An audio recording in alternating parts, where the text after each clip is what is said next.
जय हिंद। पिछली वीडियो में हमने देखा था जीडीपी के बारे में। आज की वीडियो में हम देखेंगे जीएनपी क्या होता है। तो चलिए समझते हैं जीएनपी क्या होता है। जीएनपी ग्रॉस नेशनल प्रोडक्ट, किसी अर्थव्यवस्था में सकल राष्ट्रीय उत्पाद यानी कि ग्रॉस नेशनल प्रोडक्ट एक वर्ष की अवधि में एक देश के सामान्य नागरिकों द्वारा देश की घरेलू सीमा के अंदर या बाहर, घरेलू सीमा के अंदर या बाहर, किसके द्वारा भाई? सामान्य नागरिकों के द्वारा। ये थोड़ा दो लाइन ध्यान रखिएगा। उत्पादित की गई अंतिम वस्तुओं और सेवाओं का सकल मूल्य है। एक्चुअली था क्या जीडीपी उस टाइम कि या तो घरेलू सीमा के अंदर नागरिकों और गैर नागरिकों द्वारा, निवासियों और गैर निवासियों द्वारा उत्पादित था। जीएनपी क्या है? ये है घरेलू सीमा के अंदर या फिर बाहर, लेकिन होना क्या चाहिए? नागरिक होना चाहिए। उसमें क्या था? घरेलू सीमा के अंदर होना चाहिए, लेकिन या तो निवासी होगा या फिर गैर निवासी। इसमें क्या था? घरेलू सीमा के अंदर या फिर बाहर, लेकिन होना क्या चाहिए? सिर्फ और सिर्फ नागरिक होना चाहिए। यही अंतर है जीडीपी और जीएनपी में। तो जीएनपी का फॉर्मूला निकाल दिए, GNP is equal to GDP plus x minus m. अब ये क्या बोला है भाई? X minus M. एक्स क्या होता है? देशवासियों द्वारा विदेशों से अर्जित की गई आय। जो देशवासी हमारे हैं, अगर विदेश में जाके कोई नौकरी कर रहे हैं, कुछ भी कर रहे हैं, बिजनेस कर रहे हैं, वहां से जो उनका इनकम होगा वो इसमें क्या किया जाएगा? ऐड कर दिया जाएगा। और माइनस क्या किया जाएगा? विदेशियों द्वारा देश में अर्जित आय।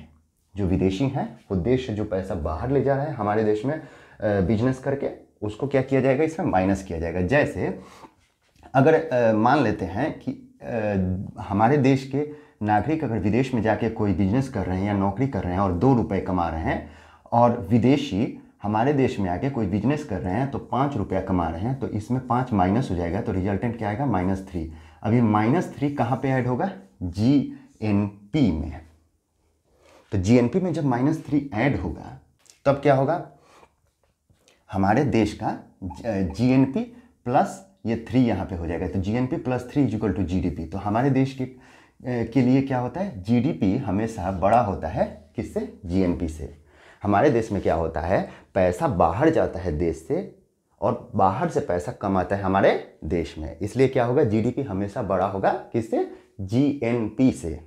तो कभी भी जीडीपी के आंकड़े आते हैं तो जीडीपी हमेशा बड़ा होता है और जीएनपी हमेशा छोटा होता है। लेकिन तब क्या होगा? जब अर्थव्यवस्था किसी देश की बंद होगी। कहने का मतलब है कि उसमें ना तो एक्सपोर्ट हो रहा है और ना ही इंपोर्ट हो रहा है। तो बाहर भीतर का ये जो कॉन्सेप्ट है ना, एक्स माइनस एम, ये हो जाएगा रिजल्टेंट 0। तो जब ये 0 हो जाएगा तो GDP is equal to GNP, ये दोनों बराबर हो जाएंगे। ये कंडीशन आ जाएगी, x minus m is equal to 0, तो GDP is equal to GNP. ये कंडीशन कब होती है? जब अर्थव्यवस्था बंद होती है। जैसे हमने पढ़ा था मिश्रित अर्थव्यवस्था, जिसमें खोला गया देश का अर्थव्यवस्था, हालांकि उससे पहले भी खोला था, लेकिन 1991 के बाद सरकार ने अपनी हिस्सेदारी कम कर ली। लेकिन अगर सोचिए कम्युनिस्ट इकोनॉमी होती तो, एकदम से बंद होती इकोनॉमी, तो तब क्या होता? या फिर व्यापारी कहीं से व्यापार नहीं होता, तब क्या होता? एक्स माइनस एम 0 हो जाता, 0 हो जाता, तो GDP is equal to GNP, कोई फर्क ही नहीं पड़ता। अब क्या है कि एक्स बता दिया। अब एक्स में क्या क्या आता है? देशवासियों द्वारा विदेशों से अर्जित आय में क्या क्या आता है?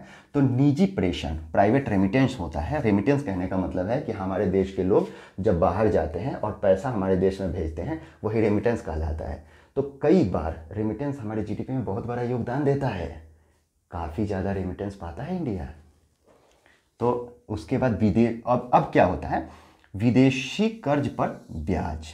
उसके बाद क्या होता है? विदेशी अनुदान, जो बाहर से पैसा आया अनुदान के रूप में, वो देश में आता है हमारे। जैसे यूनाइटेड नेशन से कुछ अनुदान आ गया, या फिर कोई जैसे यूएसए या फिर यूरोपियन यूनियन कोई पैसा दी है इंडिया में, कुछ पैसा दिया, लेकिन ये अमाउंट बहुत कम होता है। क्यों कम होता है? क्योंकि भारत की इकोनॉमी दुनिया के 6ठे सबसे बड़ी इकोनॉमी में से 6ठवें नंबर की सबसे बड़ी इकोनॉमी है, और पीपीपी के हिसाब से हम दुनिया में 3रे सबसे बड़ी इकोनॉमी है। अब कोई कैसे देगा? हमारे जैसे इतने पैसे वाले देश को कोई पैसा देगा तो ना हमें लेने में अच्छा लगेगा, ना किसी को देने में अच्छा लगेगा। कोई क्यों देगा? कहेगा कि भाई ये तो खुद ही अमीर है, और हमें भी लेने में अच्छा नहीं लगेगा क्योंकि हमारी कमाई इतनी है। तो अच्छा लगेगा क्या? किसी से दान लेना नहीं अच्छा लगेगा। तो ये होता है। अब क्या हुआ? उपयोग इसका क्या होता है? सबसे बड़ा क्वेश्चन यही आता है एग्जाम्स में, थोड़ा सा घुमा के क्वेश्चन पूछ देता है, तो इसका उपयोग पूछता है। अंतर्राष्ट्रीय मुद्रा कोष दुनिया के देशों की रैंकिंग तैयार करता है, किसके हिसाब से? जीएनपी के हिसाब से। क्यों भाई? हाँ, उस हिसाब से भारत दुनिया की सबसे छठवीं सबसे बड़ी अर्थव्यवस्था है, मैंने बता दिया। लेकिन ये एक करता क्यों है? जीएनपी के हिसाब से ही क्यों डिसाइड करता है इकोनॉमी? इसलिए डिसाइड करता है, पीपीपी होता है ये, पीपीपी मॉडल के हिसाब से आईएमएफ डिसाइड करता है। तो ये क्यों डिसाइड करता है? इसलिए डिसाइड करता है क्योंकि इसमें बाहरी दुनिया से रिश्ता जुड़ा होता है। हम कितने बाहरी दुनिया पे डिपेंडेंट हैं और बाहरी दुनिया हम पे कितनी डिपेंडेंट है। जैसे चाइना का एक्सपोर्ट सबसे ज़्यादा है, इसका मतलब बाहरी दुनिया सबसे ज़्यादा चाइना पे डिपेंडेंट है, चाइना का एक्सपोर्ट ज़्यादा होता है। हम लोग पैसा अपना देते हैं, उसका सामान लेते हैं, तो बाहरी दुनिया चाइना से ज़्यादा डिपेंडेंट है। लेकिन हमारी कंट्री के लिहाज से क्या होता है कि हमारी कंट्री में इंपोर्ट ज़्यादा होता है, हम बाहरी दुनिया पे ज़्यादा डिपेंडेंट है। तो यही अंतर होता है। तो बाहरी दुनिया से रिश्ता पेश करता है ये, और आईएमएफ इसको पीपीपी मॉडल के हिसाब से तय करती है कि दुनिया का कौन सबसे बड़ा इकोनॉमी है। जैसे हम पीपीपी के हिसाब से तीसरे हैं और ऐसे छठवें हैं। और ये तो हो गया। जीएनपी जीडीपी के तुलना में विस्तृत पैमाना देता है। ये परिमाणात्मक के साथ साथ गुणात्मक भी पेश करता है। तो हो गया ना कि कितना डिपेंडेंट है, कितना डिपेंडेंट नहीं है, देश पे कितना कर्ज है, उस पर ब्याज कितना देना है, सब कुछ पेश कर देता है। इसलिए जीएनपी का उपयोग होता है। तो 3 फायदे हो गए, पहला ये, दूसरा ये और तीसरा ये, किसी अर्थव्यवस्था के दुनिया की दूसरी अर्थव्यवस्थाओं के साथ रिश्ते को उजागर करता है। तो एक अब ये हो गया क्लियर, ग्रॉस नेशनल प्रोडक्ट। अब होता है नेट नेशनल प्रोडक्ट। तो नेट वाला फंडा मैंने कल बता दिया था, उसी को यहाँ पे भी लागू करना है। Net national product equal to gross national product minus घिसावट। टूट फूट गया, जो बचा वही हमारा हुआ। अब किसी अर्थव्यवस्था की राष्ट्रीय आय है, तो राष्ट्रीय आय तो जीडीपी भी होता है, जीएनपी भी होता है, एनएनपी भी होता है, सब होता है, लेकिन राष्ट्रीय आय को व्यक्त इसी से करते हैं। तो बड़ा इंपॉर्टेंट ये पॉइंट है, किसी भी अर्थव्यवस्था का राष्ट्रीय आय किसको बोलते हैं? एनएनपी को बोलते हैं। इसको समझने का वैसे हवाई बातें हो सकता है, मैं भी समझ नहीं है, तो छोटा सा एग्जांपल दे रहा हूँ समझाने के लिए। जीडीपी और जीएनपी को जैसे मान लेते हैं, देश में एक किसी भी कंपनी को मान लेते हैं जो देशी कंपनी है, जियो को मान लेते हैं, चाहे महिंद्रा को मान लेते हैं, महिंद्रा को मान लेते हैं 100 रुपये देश की जीडीपी, 100 रुपये कमाई देश में। वहीं कोई और कंपनी किसको मान लें? नोकिया को मान लेते हैं, नोकिया 10 रुपये कमाई। अगर कोई इंसान, ये है कौन? महिंद्रा एम, इसको नोकिया लिख देते हैं एन। अगर कोई बाहरी देश में जाके मान लेते हैं कि वो यूएस में जाके कोई जॉब कर रहा है और वहाँ से कमाया कितना मान लें? 30 रुपीज़ कमाया, और ये भेजा कहाँ? देश में भेजा। और एक और उद्योगपति का मान लेते हैं कि एक एक्टर हैं बॉलीवुड के, शाहरुख खान को मान लेते हैं। शाहरुख खान दुबई में अपना एक रेस्टोरेंट खोल दिए हैं और वहाँ से बिजनेस करके देश में कितना भेज रहे हैं? 40 रुपीज़। वहाँ से बिजनेस किए और देश में कितना भेजे? वहाँ से बिजनेस किए तो 40 रुपये कमाए। तो ये तो कमाएंगे तो हमारे देश में ही आएगा क्योंकि वो इंडिया के हैं। तो इस हिसाब से जीडीपी में कौन कौन काउंट होगा? तो ये देश की टेरिटरी के अंदर काम हो रहा है। महिंद्रा प्रोडक्ट बना रही है 100 रुपये का, और ये नोकिया मोबाइल बना रही है 10 रुपये का। तो ये देश की टेरिटरी के अंदर काम हुआ। ये है देशी, नागरिक हैं देश के, और ये है विदेशी। नोकिया का जो ओनर है वो विदेशी है। तो देशी हो या विदेशी हो, अगर टेरिटरी के अंदर प्रोडक्ट बना रहा है तो ये किस में काउंट होगा? जीडीपी में, जीडीपी। ठीक, क्लियर। अब इसमें देखते हैं, बाहर कोई रह रहा है इंडिया से, यूएस में कोई नौकरी कर रहा है, वहाँ 30 रुपीज़ कमाया और देश में भेजा, तो देश की टेरिटरी में तो कमा नहीं रहा है, यूएस में कमा रहा है, लेकिन वो राजदूत नहीं होना चाहिए, दूतावास में नहीं कमाना चाहिए, वो कॉन्सेप्ट अलग हो जाएगा। लेकिन अगर सिंपल जॉब कर रहा है यूएस में और 30 रुपये भेजा देश में हमारे, तो कहाँ ऐड होगा? ये तो टेरिटरी में है नहीं, लेकिन ये देश का नागरिक है, तो ये ऐड होगा जीएनपी में। तो जीएनपी में क्या ऐड हो जाएगा? 100 रुपये, पहले जीडीपी वाला 100 रुपये प्लस जीएनपी वाला 30 रुपये। यहाँ से अब ये शाहरुख खान खोले हुए हैं दुबई में अपना रेस्टोरेंट। अब ये दुबई में कमा रहे हैं, तो जब दुबई में कमाएंगे तो रेस्टोरेंट कहाँ है? दुबई की टेरिटरी में। जब दुबई की टेरिटरी में है तो ये 40 रुपीज़ किस में काउंट होंगे? मतलब वो जो बिजनेस कमा रहे होंगे वहाँ से, वहाँ जो बिजनेस करके कमा रहे होंगे पैसा, वो दुबई के जीडीपी में आएगा। क्यों? क्योंकि दुबई में इनका रेस्टोरेंट है। और इंडिया के जीएनपी में आएगा। क्यों आएगा? क्योंकि टेरिटरी तो इंडिया की नहीं है, लेकिन नागरिक इंडिया के हैं, ये नेशनल इंडिया के हैं। ठीक है, ये नागरिक इंडियन है, तो इंडियन है, तो ये कितना रुपए कमाए इंडिया के जीएनपी में? 40 रुपीज़। तो इंडिया की जीएनपी कितनी हो गई टोटल? 100 plus 30 plus 40। लेकिन जीडीपी कितनी हुई थी? 100 प्लस 10, 100 प्लस 10। अब ये मत कहना कि यहाँ जीडीपी कम आ गई और जीएनपी ज़्यादा आ गई, ये तो एग्जाम्पल ले लिया। इंडिया के केस में हमेशा जीडीपी अधिक होती है, जीएनपी कम होती है। कहने का मतलब है कि बाहर से कम आता है और इंडिया से बाहर ज़्यादा जाता है पैसा। समझ में आ गया? क्लियर है? अब एनएनपी भी हो गया। ये किसी अर्थव्यवस्था की वास्तविक तस्वीर पेश करता है और ये प्रति व्यक्ति आय को दर्शाता है। प्रति व्यक्ति आय को कौन सा दर्शाता है भाई? NNP, net national product.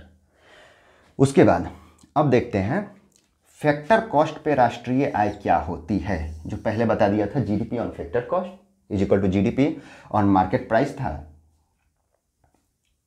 Minus अप्रत्यक्ष कर टैक्स प्लस अनुदान। वैसे ही अगर बात करें राष्ट्रीय आय की, नेशनल इनकम की, तो जीडीपी ऑन फैक्टर कॉस्ट ये क्या हो गया? मार्केट प्राइस माइनस अप्रत्यक्ष कर प्लस अनुदान। अप्रत्यक्ष कर रेट को बढ़ा देगा, अनुदान घटा देगा, गवर्नमेंट देती है अनुदान। अब एक बात होती है, जीवीए का कॉन्सेप्ट आता है, ग्रॉस वैल्यू एडेड। ये क्या है? ये 2015-16 में एक कॉन्सेप्ट आया कि भाई ग्रॉस वैल्यू एडेड से जीडीपी को निकालेंगे। अब ग्रॉस वैल्यू एडेड होती क्या है, सवाल ये देखते हैं। वित्तीय वर्ष 2015-16 में इसको शुरू किया गया। सकल मूल्य वर्धन, इसको हिंदी में बोलते हैं ग्रॉस वैल्यू एडेड को, किसी देश की अर्थव्यवस्था में सभी क्षेत्रों यथा प्राथमिक, द्वितीयक, तृतीयक, प्राथमिक, द्वितीयक, तृतीयक को पहले ही बता चुका हूं, सभी क्षेत्रों यथा प्राथमिक, द्वितीयक और तृतीयक क्षेत्रों के द्वारा किया गया, प्राइमरी, सेकेंडरी, टर्सरी, प्राथमिक, द्वितीयक, तृतीयक द्वारा किया गया कुल अंतिम वस्तुओं और सेवाओं का उत्पादन का मौद्रिक मूल्य है। सारी वस्तुओं और सेवाओं को जब जोड़ देंगे ना तो जीवीए होगा। एक एक सेक्टर वाइज जोड़ेंगे तो जीडीपी आ जाएगा जीवीए का। ठीक है, तो अंतिम वस्तुएं क्या होती है? अंतिम वस्तुएं वही होती हैं जो फिर फिनिश गुड्स होता है, जिसको उपभोग कर लें, सीधे कंज्यूम कर लें। जैसे कोई एक प्रोडक्ट किसी स्थिति में अंतिम वस्तु हो सकता है, किसी स्थिति में मध्यवर्ती वस्तु हो सकता है, इंटरमीडिएट्स हो सकता है। इंटरमीडिएट कहने का मतलब है कि उसका अभी फाइनल प्रोडक्ट बना नहीं है, अभी बनेगा। जैसे आटा खरीद के लाते हैं, रोटी पका के खा जाते हैं, तो वो अंतिम वस्तु है, लेकिन वही बेकरी वाला जब खरीद के ले जाएगा और उससे ब्रेड बना के मार्केट में बेचेगा तो आटा फाइनल गुड नहीं होगा, फाइनल गुड्स में नहीं आएगा, वो इंटरमीडिएट्स में आएगा और ब्रेड हो जाएगा वहाँ फाइनल। क्लियर? तो ये होता है जीवीए, ग्रॉस वैल्यू एडेड। अब इसके लिए एक और लाइन है, उत्पाद के इनपुट लागत और कच्चे माल की लागत में कटौती के बाद जो शेष बच जाता है ना, वही होता है जीडीपी। क्या? इनपुट लागत बता ही दिया था पिछले वीडियो में, देख लीजिएगा इनपुट लागत क्या होता है। इनपुट लागत और कच्चे माल की लागत में से जो कटौती करके जो बच जाता है शेष, वही होता है जीवीए, दूसरे शब्दों में कहें तो।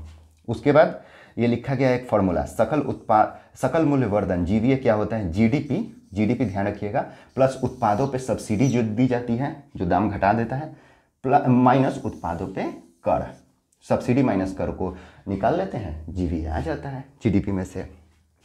इसका आधार वर्ष कौन माना गया है? 2011-12, क्योंकि ये जीडीपी की गणना करने की एक विधि है। तो जीडीपी का आधार वर्ष है 2011-12, तो इसका भी आधार वर्ष है 2011-12। क्या दिक्कत है? क्या है कि जीवीए है उत्पाद पक्ष, आपूर्ति पक्ष, और जीडीपी है मांग पक्ष। तो जब भी हम कहीं करंट अफेयर में या पेपर में या एडिटोरियल में पढ़ते हैं कि जीवीए देश की घट गई है, जीडीपी घट गई है, तो सबसे बड़ी प्रॉब्लम क्या है जीडीपी घटने से? उत्पाद पक्ष घट गया है, प्रोडक्शन कम हो गया है देश में। और जीडीपी घटने से क्या होता है? मांग पक्ष कम हो गया, डिमांड कम हो गया। तो डिमांड कम तो प्रोडक्शन, डिमांड कम हो गया, प्रोडक्शन कम हो गया, दोनों एक दूसरे से कोरिलेटेड है। तो सरकार क्या चाहेगी? डिमांड कैसे बढ़ जाए, या प्रोडक्शन पक्ष जीवीए कैसे बढ़ जाए। तो सरकार की सबसे बड़ी परेशानी होती है प्रोडक्शन पक्ष बढ़ाना, उत्पाद और मांग पक्ष बढ़ाना, मतलब जीवीए बढ़ाना और जीडीपी बढ़ाना। एक्चुअली सरकार होती ही है जीवीए और जीडीपी, मतलब मार्केट में डिमांड और सप्लाई को मेंटेन करने के लिए। सरकार की इकोनॉमिक पॉलिसी ऐसी होती है कि हमेशा मार्केट में मांग बनी रहे, डिमांड बनी रहे, क्योंकि हर चीज़, पूरी इकोनॉमी जहाँ भी पढ़ेंगे ना, वहाँ डिमांड और सप्लाई का ही कॉन्सेप्ट यूज होगा। तो जब भी जीवीए गिरेगा मतलब सप्लाई गिर गई, आपूर्ति गिर गई, प्रोडक्शन गिर गया। और जब भी जीडीपी गिरेगी तब इसका मतलब क्या हुआ? मांग गिर गई, डिमांड गिर गया। तो डिमांड गिर गया तो ऑटोमेटिकली सप्लाई गिरेगा। तो सरकार क्या करेगी? खर्चा करेगी तो फिर से चल पड़ेगा इकोनॉमी का साइकिल। यही है कॉन्सेप्ट। मिलते हैं अगले वीडियो में अगले कॉन्सेप्ट के साथ, और पूरी इकोनॉमी हम इसी तरह से पढ़ेंगे। कोई भी क्वेश्चन नहीं छूटेगा, यकीन मानिए सारे एग्जाम का क्वेश्चन होगा। जय हिंद।